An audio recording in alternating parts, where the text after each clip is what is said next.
Demək olar ki, hər şey düşündüyümüz kimi idi. Sadəcə bir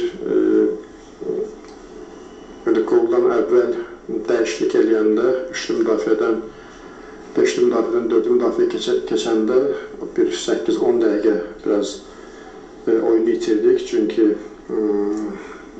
ilk olaraq digər sistemə fokuslanmışdıq. Futbolçular onu tam doğru düzgün yerinə yetirirdilər. Sadəcə o 8-10 dəqiqə ərzində biraz anlaşılmazlıq oldu və burada da demək olar ki, oyunun taleyi bəlkə də həll olundu.